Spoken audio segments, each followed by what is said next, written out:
So hello students, আমি Pranabani. Welcome to Safal YouTube channel.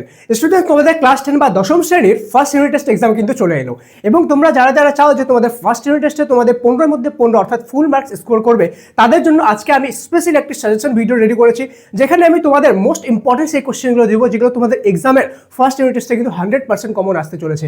আর আমি এই কোশ্চেনগুলো এমনভাবে রেডি করেছি যাতে এই চ্যাপ্টারগুলো পড়ে নিলে, একবার এই সাজেশনগুলো তুমি যদি পড়ে নাও ভালোভাবে, তাহলে তোমাদের মাধ্যমিক যে রয়েছে, মাধ্যমিকের জন্য কিন্তু এই চ্যাপ্টারগুলো থেকে প্রিপারেশন হয়ে যাবে। অর্থাৎ এই কোশ্চেনগুলোর মধ্যে থেকে অনেক এমন কোশ্চেন থাকবে যেগুলো মাধ্যমিক ফাইনাল এক্সামে তোমাদের আসবে, মাধ্যমিক 2027-এ, এবং তোমাদের এক্সাম যে রয়েছে স্কুলের এক্সাম ফার্স্ট ইউনিট টেস্ট, সেখানেও তোমরা ফুল মার্কস কিন্তু এই কোশ্চেনগুলো করে ভালোভাবে আনতে পারবা। ভিডিওতে আগে যাওয়ার আগে তোমাদেরকে ইম্পর্টেন্ট একটা কথা বলে দিই, সেটা হলো শুধুমাত্র ফার্স্ট ইউনিট টেস্ট না, first unit test, second unit test, তোমাদের ফাইনাল টেস্ট এক্সাম এবং তোমাদের মাধ্যমিক 2027 এক্সাম, সমস্ত এক্সামের জন্য সমস্ত সাবজেক্টের অ্যাকুরেট এবং 100% কমন সাজেশন কিন্তু তুমি এই ইউটিউব চ্যানেলে পেয়ে যাবে। তাই সাবস্ক্রাইব করে বেল আইকনটা প্রেস করে দিও সাফল্যকে। ঠিক আছে, তো চলো বেশি দেরি না করে আজকের এই মোস্ট ইম্পর্টেন্ট ভিডিওটি শুরু করা যাক। Let's get started.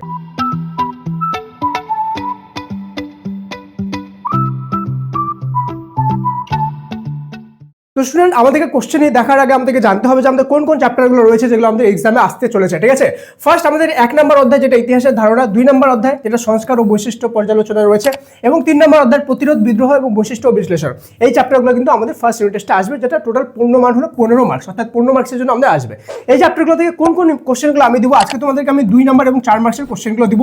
ঠিক আছে, যেগুলো তোমরা ভালোভাবে করে গেলে এর বাইরে তো কোশ্চেন আসবেই না, সাথে মাধ্যমিকের জন্য তোমাদের ভালো একটা প্রিপারেশন হয়ে যাবে। কিন্তু তোমরা যদি চাও যে না স্যার 2 মার্কস আর 4 মার্কসই দিচ্ছেন, ঠিক আছে, কিন্তু আমাদেরকে তোমাদের 1 নম্বরের কোশ্চেনগুলো দিয়ে দিন, এমসিকিউ কোশ্চেনগুলো সাজেশন দিয়ে দিন, তাহলে সবাই কমেন্টে আগে MORE মোডটা লিখে অনেকগুলো লাভ রিয়েক্ট দিয়ে দিও। ঠিক আছে, মোড লিখে অনেকগুলো লাভ রিয়েক্ট দিয়ে দিও, তাহলে আমি তোমাদের জন্য যে এমসিকিউ এবং শর্ট কোশ্চেনের ভিডিও সেটাও কিন্তু নিয়ে আসবো। ঠিক আছে, চলো আমি সবার প্রথম নাম্বার 1 চ্যাপ্টার থেকে দেখে নিই 2 নম্বরের প্রশ্নগুলো। অনেকজন বলবে স্যার 8 নম্বরের প্রশ্ন কোথায়, তাহলে আপনি শুধু 2 নম্বর 4 নম্বর দিবেন, 8 নম্বর দিবেন না। দেখো, তোমাদের প্রথম ইউনিট টেস্ট যে রয়েছে, প্রথম ইউনিট টেস্টে 8 নম্বরের কোনো প্রশ্ন আসবে না, বড় প্রশ্ন আসবে না। ওকে, কেন কি তোমাদের মাত্র 15 নম্বরের কোশ্চেন, এখানে যদি 8 নম্বর একটা কোশ্চেন দিয়ে দেয় মাত্র 7 নম্বরই বাঁচবে, সেই জন্য এখানে তোমাদের বড় কোশ্চেন দেওয়া হবে না। ওকে, 2+2+4 এমন দিতে পারে, বা খালি 4 নম্বরে দিতে পারে, কিন্তু 8 নম্বরে দিবে না। ওকে, চলো 2 নম্বর প্রশ্নমান 2 এর প্রথম চ্যাপ্টার থেকে ইম্পর্টেন্ট কোশ্চেন হলো 1 নম্বর ইতিহাস চর্চায় ফুটবলের ইতিহাসে গুরুত্বপূর্ণ কেন। 2 নম্বর ইতিহাস চর্চায় স্থানীয় ইতিহাস গুরুত্বপূর্ণ কেন। 3 নম্বর আধুনিক যুগের ইতিহাসের উপাদানগুলি কি কি। 4 নম্বর ইতিহাসের উপাদান হিসাবে রবীন্দ্রনাথ ঠাকুরের জীবন স্মৃতি গুরুত্বপূর্ণ কেন। 5 নম্বর জীবনের ঝরাপাতা থেকে ঠাকুরবাড়ির কি ছবি পাওয়া যায় সেটি লেখো। 6 নম্বর ইতিহাস চর্চা পরিবেশের ইতিহাস গুরুত্বপূর্ণ কেন।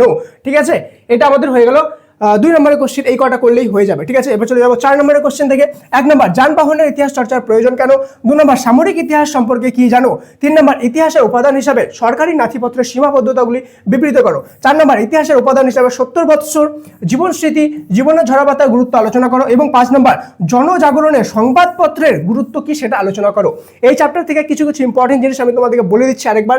সেটা হলো যে তুমি যখন এই চ্যাপ্টারটা পড়বা, ভালোভাবে ধ্যান রাখবা যে সামরিক ইতিহাস কি জিনিস, এর কি গুরুত্ব রয়েছে, এরকম ধরনের প্রশ্নগুলো কিন্তু তোমাদের আসে। ঠিক আছে, মাধ্যমিক ফাইনালও সামরিক ইতিহাস কি জিনিস, বা প্রকৃতির ইতিহাস কি জিনিস, বা এই সংবাদপত্রের কি ভূমিকা রয়েছে, বা অর্থাৎ কোন ইতিহাসের কোন ভূমিকা রয়েছে, খেলাধুলার ইতিহাস চর্চার কোন ভূমিকা রয়েছে। এই যে বিভিন্ন ধরনের যে ইতিহাস চর্চাগুলো রয়েছে, পরিবেশের, খেলাধুলার, সামরিক ইতিহাস, ঠিক আছে, বিভিন্ন রকম আরও যত রয়েছে, এই সবগুলো কিন্তু তোমাদেরকে ভালোভাবে দেখতে হবে কোনটার কি ভূমিকা রয়েছে, কোনটা কি জিনিস, এবং এটা কি আমাদের ইফেক্ট রয়েছে না রয়েছে, সেই জিনিসগুলো ভালোভাবে দেখে নিবা। তুমি যদি ভালোভাবে চ্যাপ্টারটা খুঁটিয়ে খুঁটে পড়ে নাও, তাহলে এখান থেকে তোমাদের যে কোনো কোশ্চেন আসলে তোমরা মাধ্যমিক পরীক্ষার জন্য রেডি হয়ে যাবে। ঠিক আছে, আর তোমাদের ফার্স্ট ইউনিট টেস্টের জন্য এই কোশ্চেনগুলো তো অবশ্যই করবে, আর টেক্সট বইয়ের পিছনে যে প্রশ্নগুলো দেওয়া থাকবে সেই প্রশ্নগুলো কিন্তু ভালোভাবে সলভ করে নেবা। ঠিক আছে, চলো আমরা চলে যাবো দ্বিতীয় চ্যাপ্টারে। দ্বিতীয় চ্যাপ্টারে যাওয়ার আগে খুবই ইম্পর্টেন্ট একটা কথা বলে দিই, সেটা হলো তোমাদের প্রিভিয়াস ইয়ার যত কোশ্চেন পেপার রয়েছে, আজ পর্যন্ত যত মাধ্যমিক এক্সাম হয়েছে, সেটা সম্পূর্ণ উত্তর শুদ্ধ।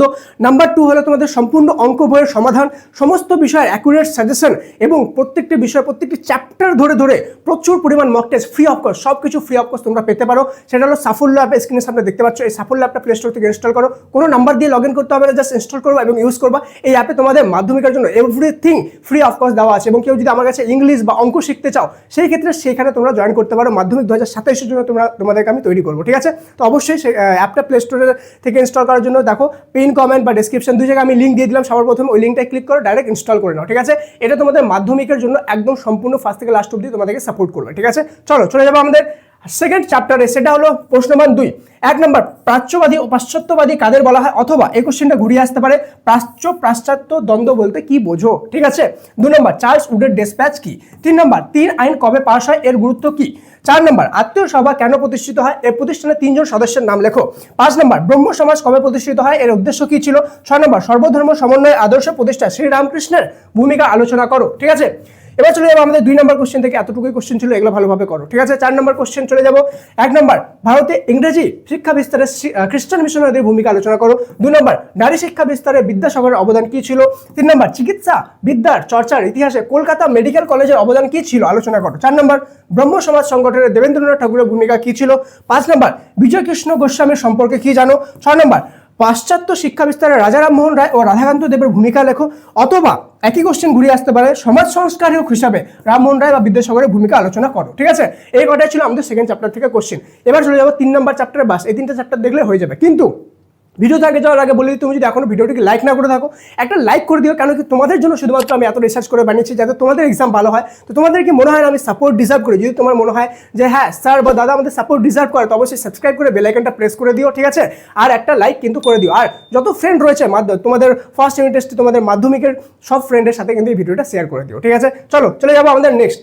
এবার চলে যাবো 3 নম্বর অধ্যায়। 3 নম্বর অধ্যায় তোমরা দেখবা চুয়ার বিদ্রোহ, কোল বিদ্রোহ, সাঁওতাল বিদ্রোহ, মুন্ডা বিদ্রোহ, বাংলা ওয়াহাবি ফরাজি আন্দোলন, পাগলপন্থী বিদ্রোহ, পাবনার কৃষক বিদ্রোহ, রংপুর বিদ্রোহ, নীল বিদ্রোহ, এই সমস্ত বিদ্রোহগুলি ভালোভাবে পড়তে হবে।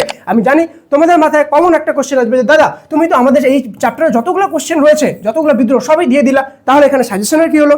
দেখো জিনিসটা ভালোভাবে বুঝো, আমি কেন দিয়েছি, আমি তোমাদের খারাপ চাই না, তোমাদের ভালোর জন্য আমি এটা করেছি। কি করেছি?